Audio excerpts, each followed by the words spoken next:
¿no? Les saluda el doctor Adrián Nájera de la Universidad Teológica Dayspring.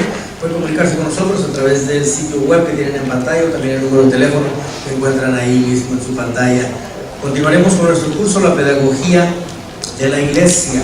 Nuestra segunda parte, empezamos en la página 11 de nuestros libros, el libro de texto que ustedes tienen ahí enfrente de ustedes, capítulo 1, la pedagogía de Jesús. En los tiempos de Jesús, las enseñanzas estaban a cargo de la madre, aunque el padre era el maestro principal. ¿Ok? Entonces, Jesús tiene varios retos con los cuales tiene que afrontar y los cuales tiene que aprender a superar. Vamos a ver en el listado de nuestros libros, empieza en página 11, sobre las enseñanzas que se le daba al pueblo de Israel, de las enseñanzas que tenían que llevar a cabo en los hogares. Dice aquí, de acuerdo a la ley mosaica: enseñaréis estas palabras a vuestros hijos para que las mediten, hablando de ellas cuando estáis en casa o de camino, al acostaros y al levantaros. Estas palabras las escribirás en los postes de tu casa y en tus puertas. Eso es Deuteronomio capítulo 11, versículos 19 al 20. Vamos a ver más abajo cuáles eran las enseñanzas que tenían que enseñar al joven israelita. Y ustedes pueden ver el listado empezando a finales de la página 11 y continuación la página 12. Se les tenía que enseñar la oración. Todas estas eran las enseñanzas que integraban a la educación, que apuntaba hacia la integración del pueblo de Dios. ¿Okay? Entendamos esto de la ley antes de continuar adelante. Tenemos que fijarlo como una base. Toda ley que se fijaba o que se le enseñaba al pueblo de Israel era para poder establecer su constitución. Dado que en una constitución se establece el estilo de vida de la sociedad. Vuelvo a repetir una vez más, se establece una constitución. Dios está muy interesado en establecer una constitución porque basado en esa constitución que se establezca en dicha sociedad, en este caso estamos hablando del pueblo israelita, esa constitución establecería las normas de conducta. Esa constitución establecería su estilo de vida. Entonces se les iba a enseñar la oración. Vemos una belleza en este listado, Vemos una belleza, está muy completo. Miren, la oración, la historia de Israel, continuamos en página 12, la geografía, los pueblos vecinos, su cultura, las leyes de culto, las leyes morales y civiles, música. Los padres eran responsables por asegurarse que ellos estudiaran canto, la danza, eran responsables por asegurarse que tocaran instrumentos. También eran responsables por el oficio, es decir, sus carreras, ¿ok? Que tienen que ser propios de cada familia, muy importante. Y también que estas enseñanzas, tanto sociales como morales como espirituales, se transmitan de los padres hacia los hijos. Enormes retos que tenemos nosotros lidiando con nuestra cultura latina, porque estamos un poco retirados de estos fundamentos. Ahora, tenemos enorme reto en nuestras manos. Vamos a ser muy claridosos con nosotros mismos y vamos a ser muy transparentes. Tenemos un enorme reto lidiando con nuestra cultura latina. Les puedo presentar un ejemplo. Recientemente vi un amigo, se fue a vivir a España. Este amigo, le dije, ¿cómo? Él es uruguayo. Y le dije, ¿cómo te va? Vas pastoreando en España. Me dice, muy bien, muy tranquilo. Le dije, pero ¿qué haces? Me dice, pues tenemos servicio de culto, tenemos adoración, tenemos discipulado de la Biblia y luego después tenemos compañerismo también de los hogares. Ok, pero eso lo hacemos acá también. Dice, espérate, no, espérate. Es que es muy diferente a tratar con la cultura latina. Le dije, sí, porque allá no son latinos, son españoles. Me dice, es que mira, en la cultura latina, acá yo puedo entrar directamente a lo que es discipulado de la iglesia, acá yo puedo entrar directamente a lo que es enseñanza teológica con ellos y a la expansión de la iglesia. Entonces yo me quedaba muy pensativo, pero eso lo hacemos acá también. Dice, no, es que no estás entendiendo. Para enseñarle a un latino, primero tienes que enseñarle que no les pegue a la mujer. ¿Ok? Después tienes que enseñarle que tiene que ser proveedor de su hogar y tienes que convencerlo que tiene que ser proveedor de su hogar. Después tienes que enseñarlo que deje la caguama, que deje la cerveza. ¿Okay? O si no sabe tomar vino, que no la abuse. ¿Okay? Luego tienes que enseñarle a los jóvenes que tienen que conquistar su propia independencia. En la cultura latina, primero tienes que, yo me quedaba observándolo como, oh my God, de veras que ya la tienes fácil. Porque son responsables, ya trabajan, los jóvenes sí se van de la casa a cierta edad. ¿Okay? Y luego nos metimos en ese tema y hablamos como por 2 horas. Porque desayunamos en Monterrey recientemente. Y en el hotel donde nos estábamos esperando, él llegó ahí, nos abrazamos y todo. Y me dice, y luego después tienes que, en la cultura latina, primero tenemos que enseñarle a la madre que no se ponga del lado del hijo, porque ya tiene 25 o 30 años, ¿ok? Y no se va de la casa. Habla, señor. Si nos trajo a todos, si nos tenemos la casa llena de yernos y nueras y nietos, y como conejos se ponen a tener chiquillos por mayoreo, ¿okay? Y luego la esposa de la casa latina está con que está chiquito. Y luego se pelea con el esposo. El esposo es el que termina yéndose porque el esposo se le queda viendo. Está grandote, no está chiquito. Solo porque habla como Chabelo no significa que está chiquito. Pero está grandulón. O sea, ¿qué onda, ma? ¿Qué está haciendo, ma? ¿Cómo está, ma? Solo porque habla como Chabelo no significa que está chiquito, está grandote y el pelado. ¿Ok? Y luego después tienes que enseñarle a ellos lo que es tener un nido vacío cuando ya se van ellos. Cuando ya se va el padre. Entonces yo me quedé pensando y tienes toda la razón. Así que, habiendo dicho estas escenas, tenemos grandes retos en nuestras manos. Reto, por decirlo diplomáticamente. Tenemos problemas, estamos en problemados, ya para el. Okay. Porque, sí, en serio, tenemos que sacarle la mamitis. Talk. Come on. Al padre del hogar. Al padre del hogar. Pensaban que iba a decir el niño, pero no, al padre del hogar. Either or, that's good. ¿Sí me están comprendiendo? O sea, luego le digo, ¿cuál es la más complicada de todas? Me dice, convenciendo al padre que es proveedor. Wow. Y un silencio. Sí. Exactamente, sí. Entonces tenemos un enorme reto. Los comprendo en sus ministerios, porque allá ya saben que van a ser proveedores. No sé si saben algo de la cultura española o europea, pero empiezan a tener hijos, empiezan a contemplar a tener hijos a la edad de 40 en adelante, 50 años de edad. ¿Por qué? Hicieron su carrera, se establecieron, tienen su carrito, tienen su casa, ya quizás posiblemente ya está liquidada. ¿Ok? ¿Sí me están comprendiendo? Igual que ¿Mande? Igual que la cultura latina, igual que la cultura anglosajona. La cultura anglosajona toma ese molde donde ya estás maduro, educas a los hijos, te puedes educar, okay, la madre no funciona como en la cultura latina, que por dominio matriarcal piensa que el hijo es un padre, que el padre es un padre periférico y camina por el lado de la carretera, que no hace las decisiones porque tú nada más aquí sirves para traer el cheque. Entonces, tenemos un enorme reto.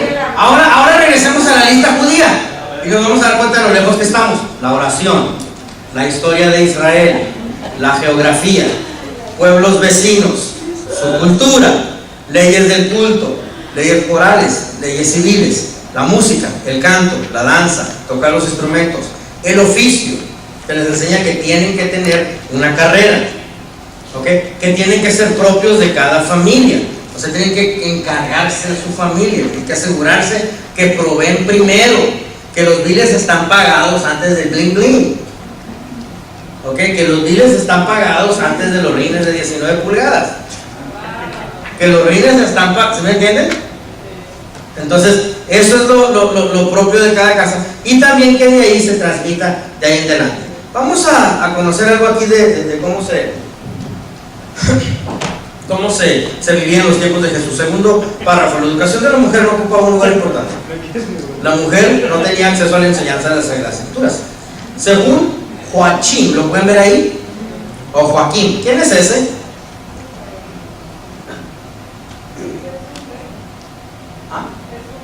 No. ¿Quién es Joachim? Tome nota por ahí para poder aprender eso. Es el padre de María. Sí, la madre de Jesús. Así que viene siendo el suegro de José.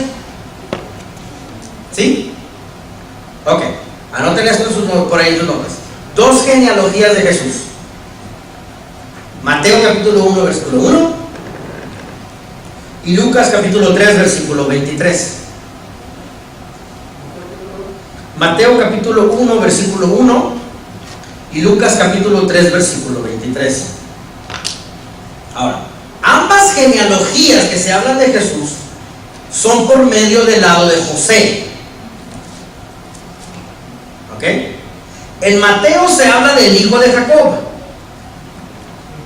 y en Lucas se habla del hijo de Elí, pero ambas están por el lado de José. Así que la esposa de Joaquín es Ana o Joachim, A-N-N-A con doble N. Así que obvio que ella no sería considerada por ser mujer. Eso se sabe, que Ana no sería considerada. Pero ¿por qué Joaquín o Joachim no sería considerado?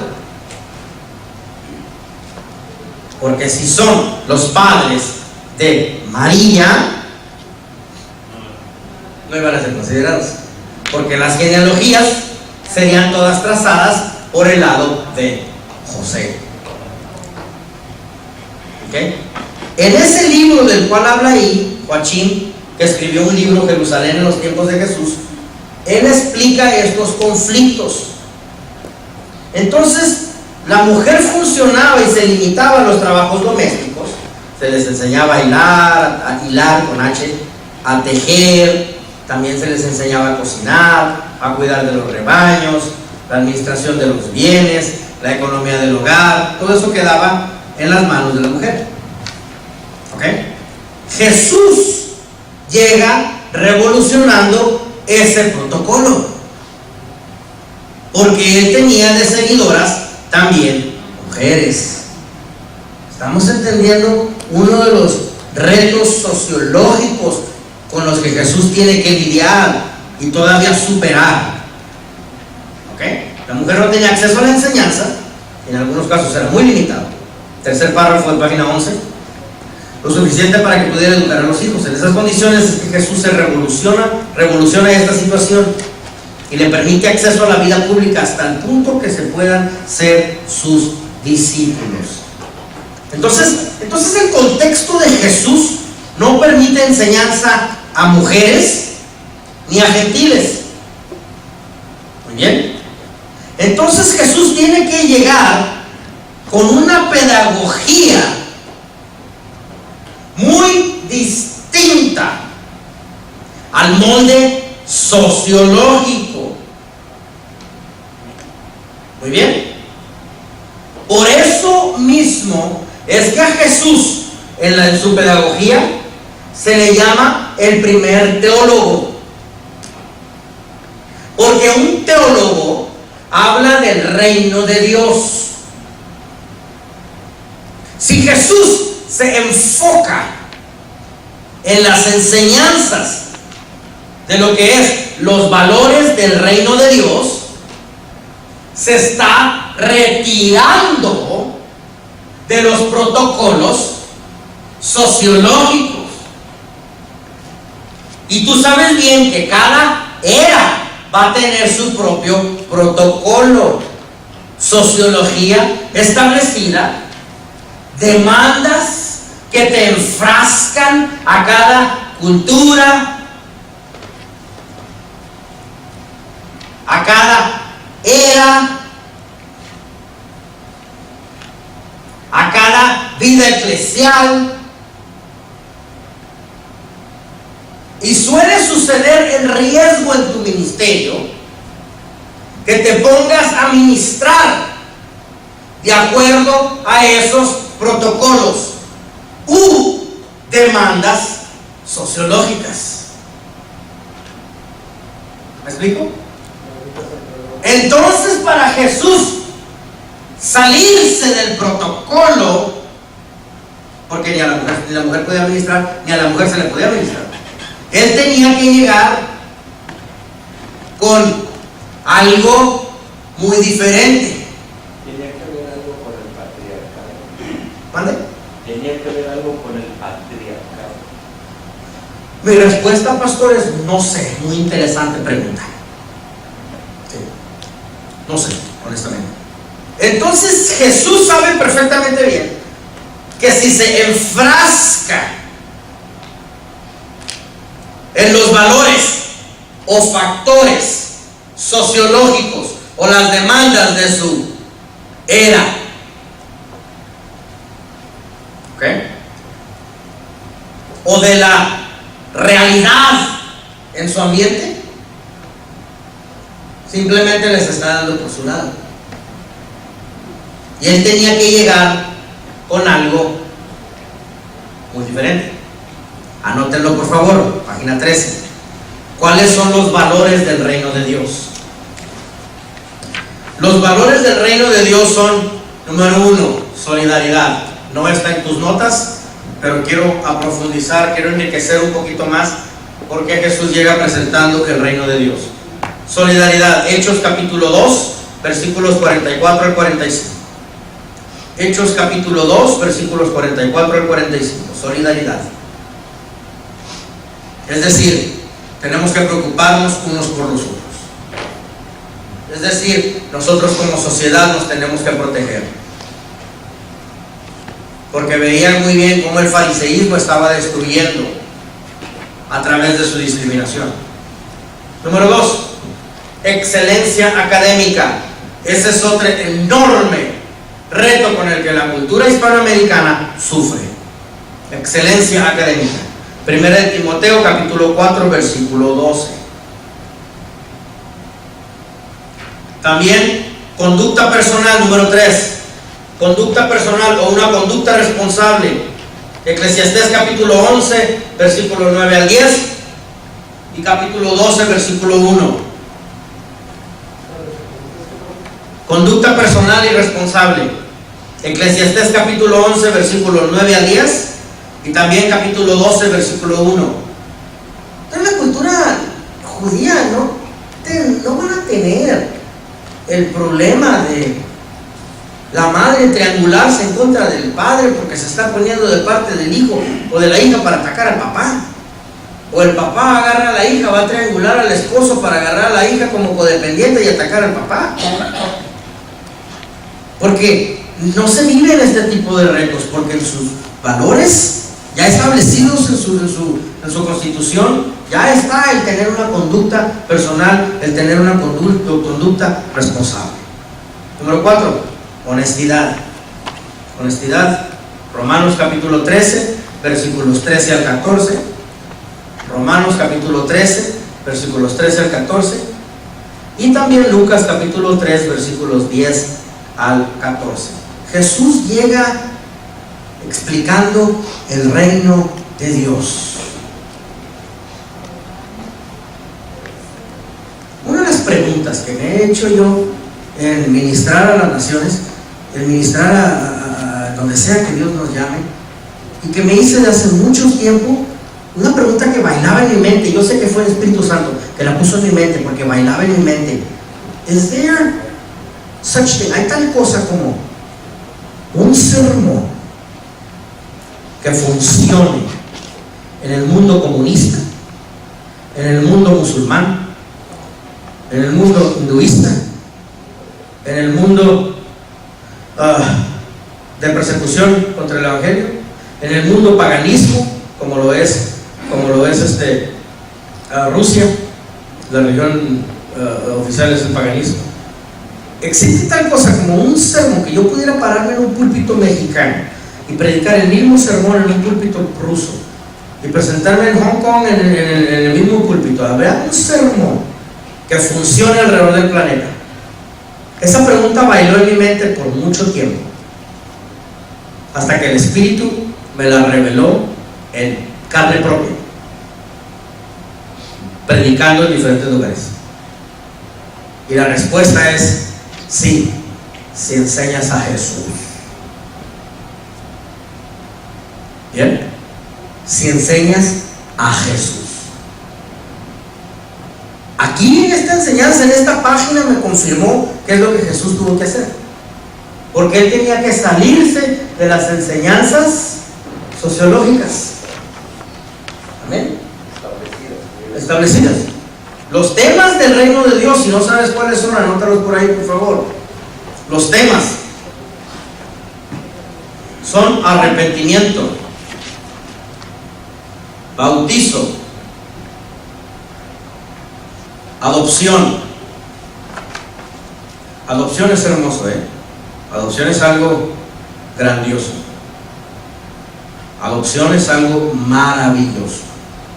Yo me abracé de la adopción de Jesús, de la adopción hacia el cristianismo. Yo me abracé de la adopción de una manera que todavía sigo atónito de lo hermoso que eso es.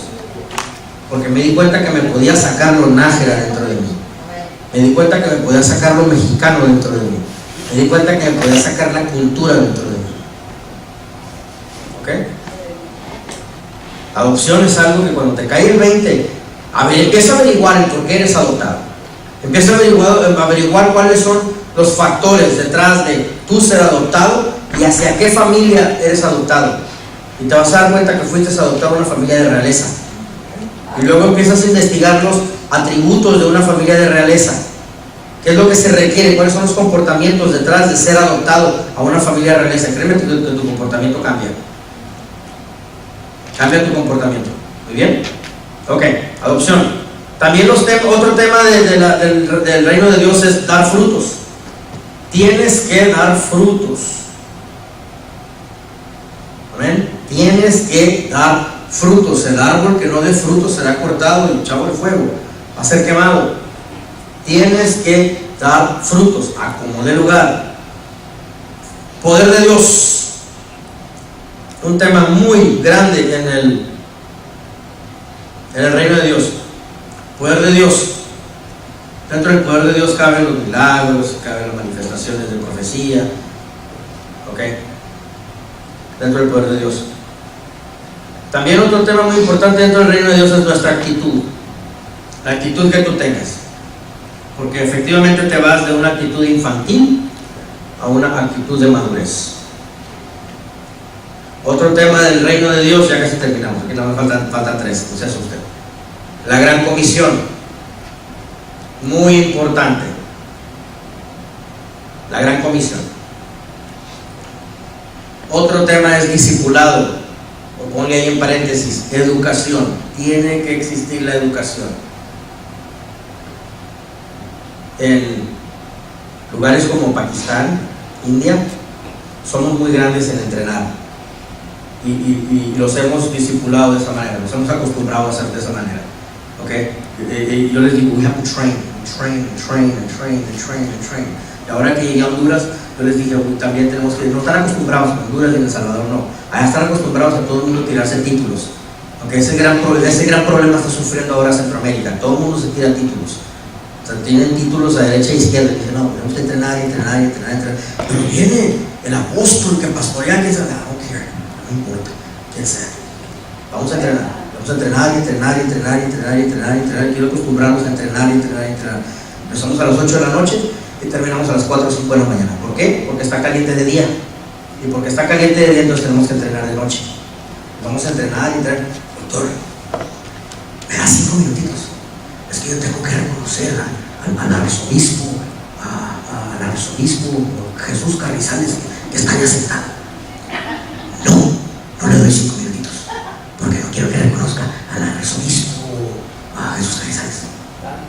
Lo que quiero es que entrenemos. Y si él no le gusta, pues se puede ir para su casa, o si es humilde, se va a quedar para entrenar, porque lo voy a entrenar por cosas que no sabe.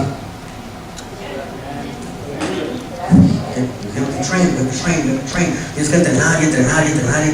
Por eso en nuestras graduaciones. Y luego si se armaron las graduaciones, Y si empezó la relación allá en Honduras, y le dieron reconocimientos y cristales al arzobispo le dieron reconocimiento a reverendo y al pastor y al vicepastor aquel, y al arcángel Edgar Vázquez, y le dieron reconocimiento a todo el mundo.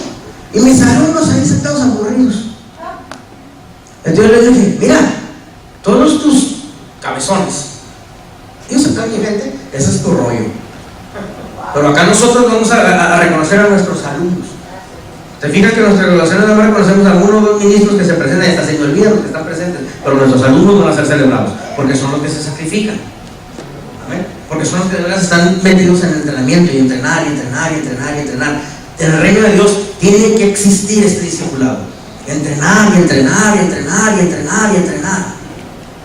¿Verdad, obispo? Digo arcángel, perdón. Último tema del reino de Dios. También se tiene que enseñar sobre la sanidad interior. La sanidad interior. Sanidad interior. Vuelvo a repetir: arrepentimiento, bautizo, adopción, dar frutos, poder de Dios, nuestra actitud, gran comisión, discipulado, que es entrenamiento, y la sanidad interior. El ser humano tiene que ser sanado interiormente. Jesús es conocido como el teólogo. ¿Por qué? Porque llega hablando del reino de Dios. Ya estudiamos de cómo Jesús llega como teólogo, ¿verdad? El fariseísmo no logró explicar lo que es vivir en el reino de Dios, y Jesús llegó haciéndolo. Pero tenía que quebrar protocolos. Por eso en esta página anterior está explicado de cómo la mujer no podía enseñar en la era de él, y que era uno de los retos sociológicos que Jesús tiene que afrontar y tiene que superar, y él llega desde la perspectiva del reino de Dios. Ese es teólogo, en página 13. Página 14 lo conocemos como maestro. Solo el maestro puede llegarse a los diversos grupos de la sociedad. Jesús llegó, muchos tuvieron acceso a esta nueva manera de enseñanza y lograron como consecuencia convertirse en el evangelio del reino. Ahora, Jesús tenía un amplio mercado. ¿Ok? Entre estas personas estaban sus discípulos, las multitudes. Estoy en el primer párrafo, a mediados de la página, en página 14. En esas personas estaban sus discípulos, las multitudes, los personajes importantes del pueblo, algunos anónimos, otros ricos, otros sabios. Entre ellos se encontraban mujeres, ancianos, enfermos, desposeídos, de todo tipo de personas. Habrían en las enseñanzas de Jesús. Cuando enseñas el reino de Dios, tu mercado se amplía. ¿Todos conmigo? Mientras te enfrasques a tu cultura, a tu familia, tu crianza, tu círculo eclesial, seguiremos limitados. Tienes que enseñar, conocer qué es el reino de Dios y predicar ese reino de Dios. Había muchos maestros en los tiempos de Jesús, pero no consolaban. ¿Por qué no lograban consolar sus enseñanzas? Porque lo único que hacían era atacar desde un enfoque sistémico, o sea, desde el sistema de su familia, o desde el enfoque sistémico de la cultura, o del enfoque sistémico de la crianza, o desde el enfoque sistémico del círculo eclesial donde ellos pertenecían. Página 14, pero abajo, Jesús como pastor. Pastor, la mejor enseñanza que puede recibir del pastorado, anótalo por ahí por favor, es en algo que se llama la trilogía mesiánica. La trilogía mesiánica es el Salmo 22, 23 y 24. Lee el Salmo 22, 23 y 24 y te darás cuenta que habla del pastorado. Salmo 22, Salmo 23 y Salmo 24. El pastor consuela. El pastor sana toda enfermedad.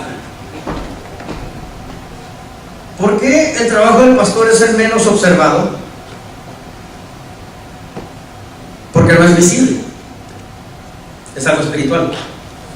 El trabajo del plomero se puede observar, porque ahí están las pipas y ya no está goteando el lavado, ¿verdad? ¿Por qué el trabajo del electricista se puede apreciar? Pues porque ya tenemos luz. ¿Por qué el trabajo del mecánico se puede apreciar? Pues el carro ya corre. ¿Y el trabajo del pastor? ¿Por qué es tan escasamente apreciado?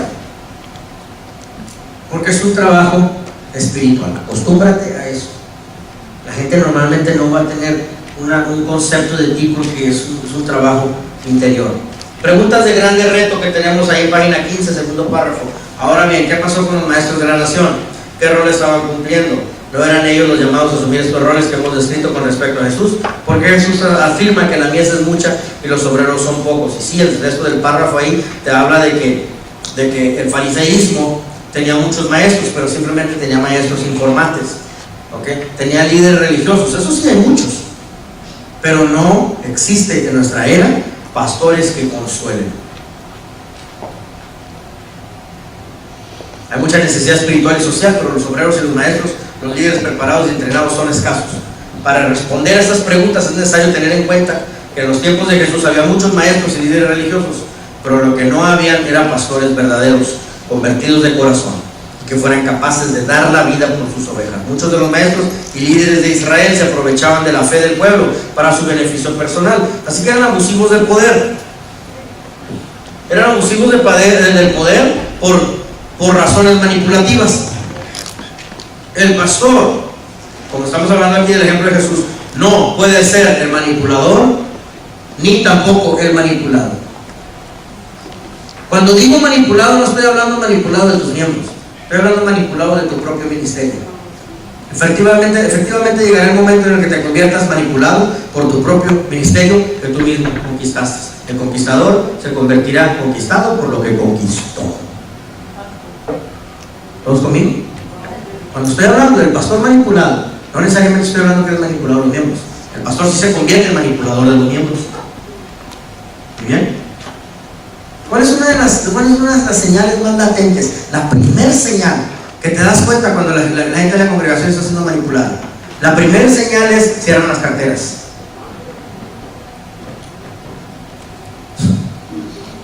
El indicador más latente, el indicador más rápido, la gente se hace tacaña, para decirlo ya a lo mexicano. La gente se hace tacaña, la gente ya no abre las carteras cuando se sienten manipuladas ya por el ministerio. Entonces el ministro, líder de la organización, se convirtió manipulado por lo que él mismo conquistó. El conquistador se convierte conquistado por lo que conquistó. Él mismo lo diseñó de esa manera. O está creando su propio reino. Está creando su propio reino. O está creando su propio reino. Exactamente. Estas páginas 14, página 15 nos enseñan los ejemplos del pan de la vida pastoril. Y como los invité, averigüen lo que es la vida pastoril en la trilogía mesiánica del Salmos 22, 23 y 24. Estamos en crisis, página 16, primer párrafo ahí arriba. El origen divino de la vocación. Ante esta crisis del magisterio o ministerio de la iglesia, vale la pena tener en cuenta las características de un genuino teólogo, maestro y pastor, que estamos hablando aquí de los ejemplos de la pedagogía, las enseñanzas de Jesús, ¿verdad? Y aquí algunas de ellas: el origen divino de la vocación. Jesús llamó a sus discípulos. Número 1, llama a gente que sabe trabajar. Por eso llaman pescadores. El pescador se levanta a las 4 de la mañana, ¿ok? Ya para cuando nosotros nos estamos levantando, ellos ya terminaron su hora, ¿verdad?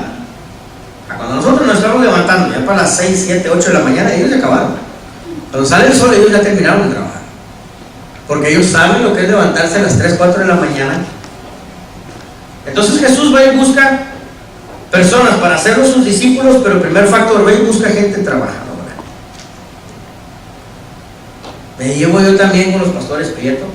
¿Por qué? Porque son gente trabajadores. Me llevo yo también con gente como Rosa Juárez. Se la pasa buscando empleos de más. Como toda la ciudad anda buscando empleo siempre. ¿Por qué? Porque es gente trabajadora.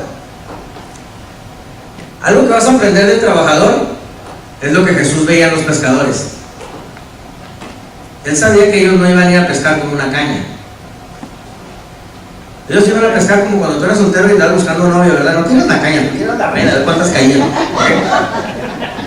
Entonces, Jesús sabía que los pescadores iban a estar acostumbrados a llenar barcos. ¿Ok?